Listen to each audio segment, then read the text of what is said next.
All right, today we're going to do some stuffed pork loin and wrap it in prosciutto. Try to make it good. Let's get started.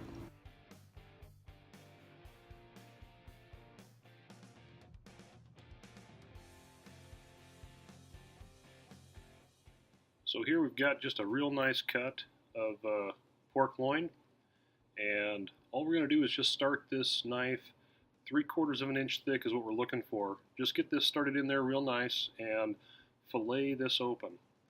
Now, just take your time with this because it's a little bit tricky.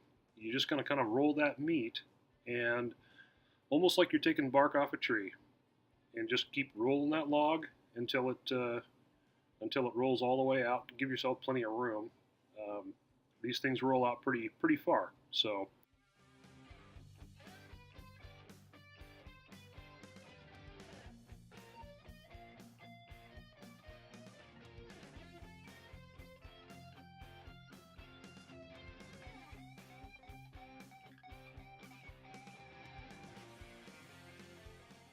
Now here we'll start the second one. They usually come tied up as one, so we just separated those. It's really important though to get yourself a good knife. This happens to be a shun knife, and it's very good, very sharp, holds an edge. So that will really make this process a lot easier. So here we're just going to lay out some cellophane and or cling wrap, whatever you want to use, and put the meat on there. And I'm going to have to cover it up. Put the top layer on, and we're going to pound this meat out. When you pound this out, you're going to want to pound it hit down and away from you. That'll help stretch the meat just a little bit and make it a little bit wider.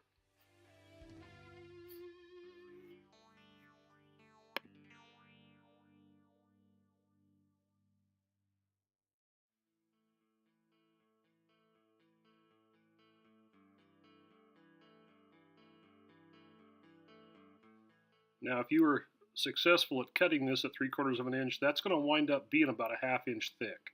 So that's going to, and it's, once you pound it out real good, it makes it really flexible, and that should help us with getting the stuffing in there and rolling it up and tying it nice.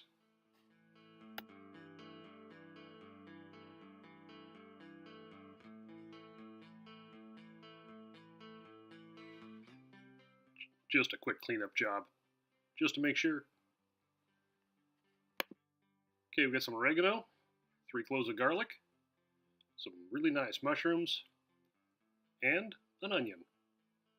So, again, if you've got killer knife skills, voila, just like that.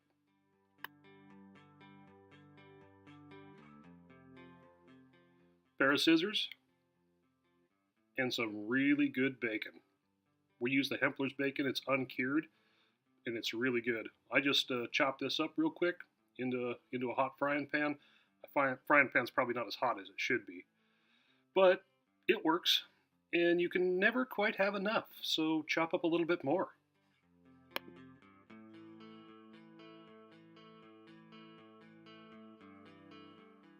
So I like to get this bacon to where it's not all the way done, but pretty close, and we'll add in all the other stuff that we did with the onion, the mushroom, the garlic, and the oregano, and stir that around a little bit, and make sure that cooks down, get all the moisture out. Now, the key, breadcrumbs, just good old traditional breadcrumbs, nothing fancy.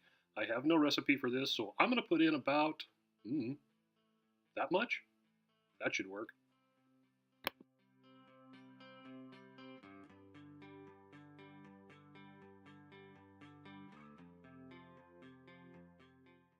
All we're trying to do here is just make sure that there's no moisture. We want this stuff really dry. Now we'll just take some butcher's string, just some twine, and lay that out. And I'm going to use 2 pieces per loin, and that should give me enough to work with. I did cut these a little bit short here. I should have cut them just a little bit longer, so just a word of advice, give yourself a little extra string.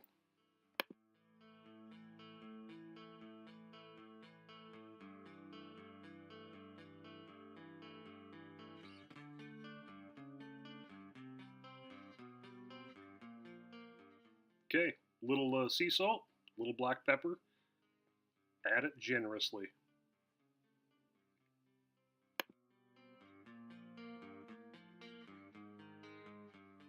So I was going to put this prosciutto on the outside, but I don't have enough. But I'm not passing up prosciutto. Nobody does that. So I'm going to put it on the inside.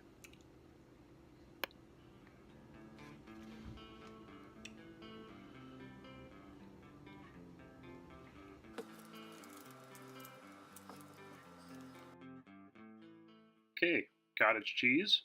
We're just going to spread this around a little bit. That should be pretty good. And not a lot of it, just a little bit here and there. And try to spread it around kind of evenly.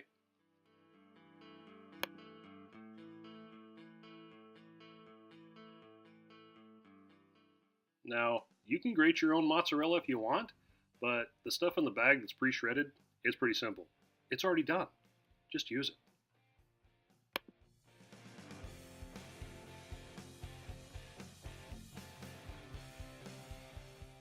Okay, our mixture that we cooked in the frying pan is cooled down a little bit now, so we're going to just add that right on top and spread it around.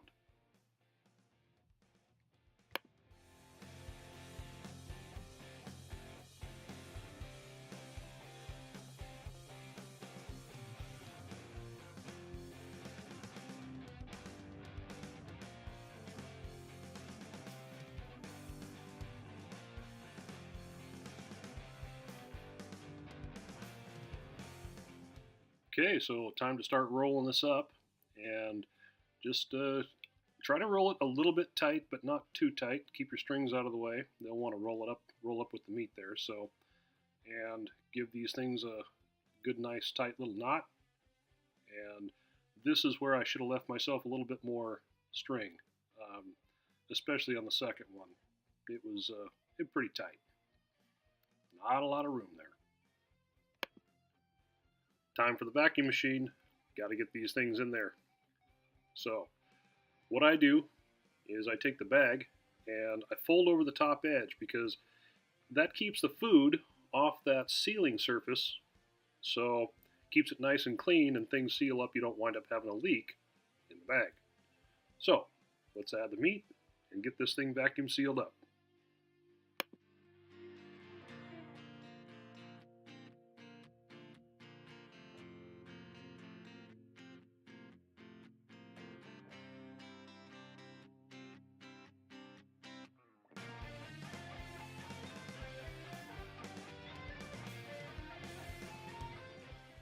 Notice one bag is longer than the other? There's actually a reason for it. But for now, we got to get these things in the fridge. They're going to sit overnight. Let all the seasoning just sort of soak into the meat there.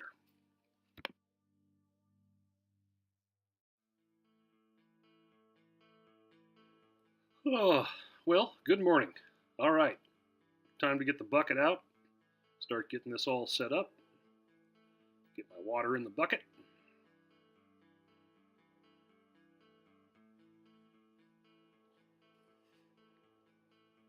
Now, time to set the sous vide machine in there. Clamp that down. Got to get this thing centered so the lid will fit. Plug her in. We're going to set that thing up to 145. That's the magic number we're looking for.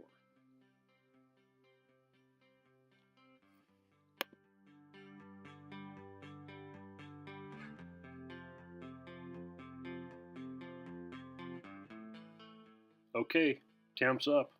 Time to put the meat in. Now, take a look here. There's the short bag and the long bag. So here's the reason we do this. I don't ever trust a seal totally, so I like to keep the lip of the bag up out of the water. So I'm going to put the first bag in, or the short bag in first, and then I put the longer bag in second. That longer bag can reach up and over the first bag and still hit up around the lip of the bucket.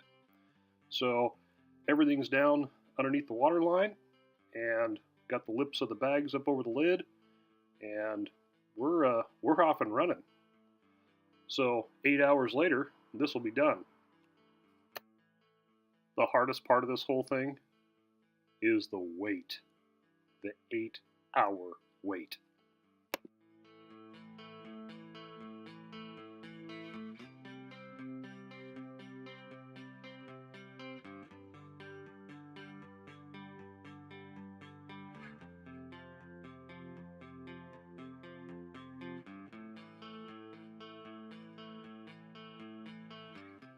So for this one here, all we're going to do is grill it.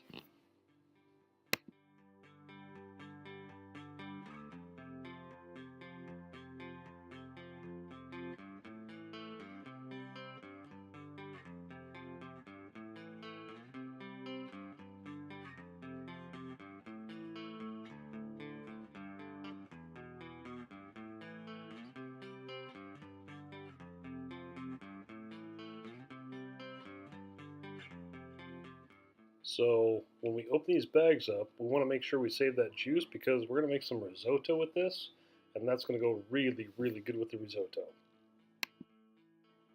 Now what I do here is just pat them dry, and I'm also going to, once these are all patted dry, I'll lift these up and put a little bit of paper towel underneath them just to soak up any of that moisture.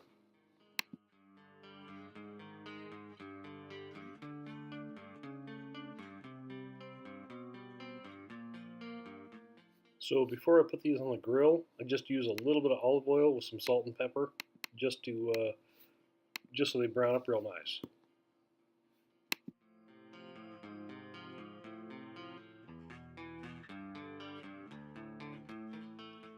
Okay, here it is, risotto, some fresh zucchini, and of course the pork.